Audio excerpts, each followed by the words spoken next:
Hello, me again. Yeah, my name's Sylvia Smith, and thanks for stopping by.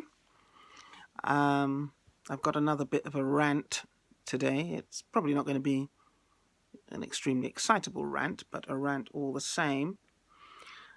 Uh, as you may know, part of my portfolio of professions is teaching, and I teach on a couple of social work programs, and I was quite astounded by something a black student, a couple of black students said this morning. And whilst I didn't really want to sort of embarrass them, because that's not what I'm about, I still felt it necessary to sort of bring this item here, because there may be an opportunity to speak to a fair few people, hopefully.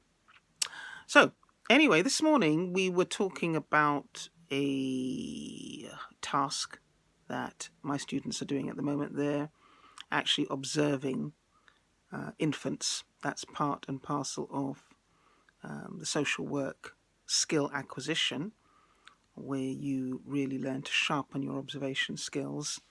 And because we are undertaking the study of human beings from cradle to grave, part of what they have to do is a really useful task of observing an infant for a period of about 8 weeks.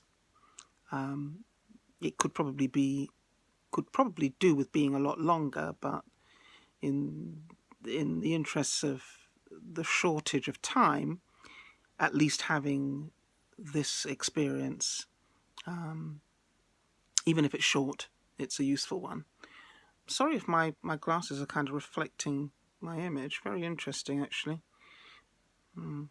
Camera skills need to be refined a bit. Anyway, near mind. So anyway, this student of mine was describing an observation session that she undertook, and she was observing a black child within the home.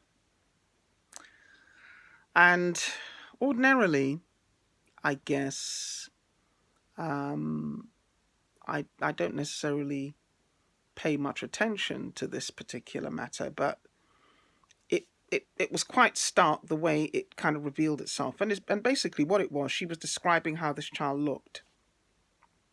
And she was describing the fact that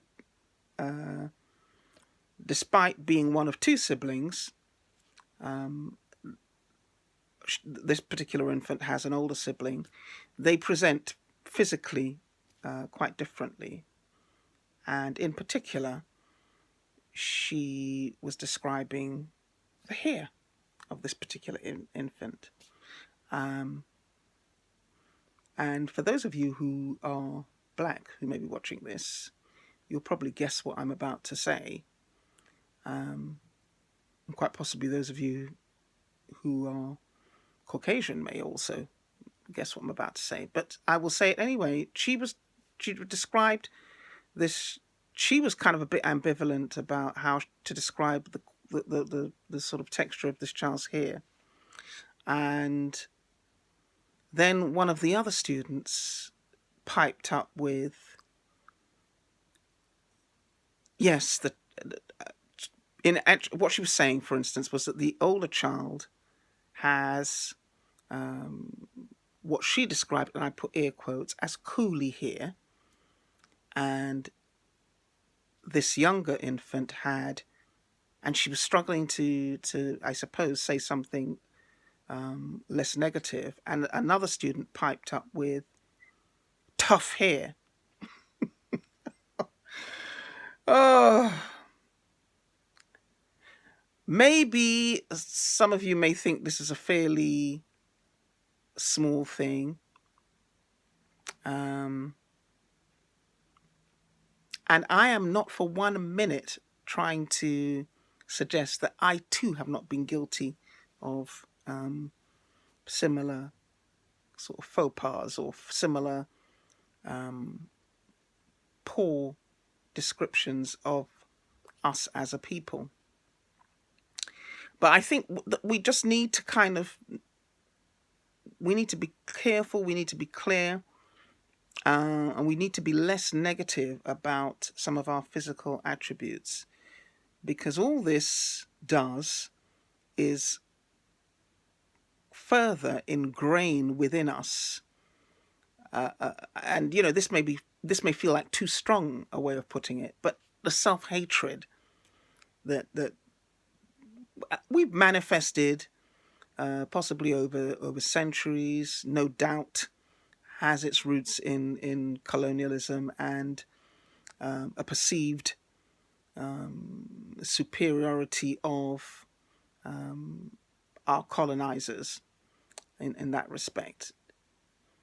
We could probably spend quite some time deconstructing what I've just said there, but I'm sure a lot of you will understand what I mean. And for those of us who are Black, we need to think about how we describe ourselves.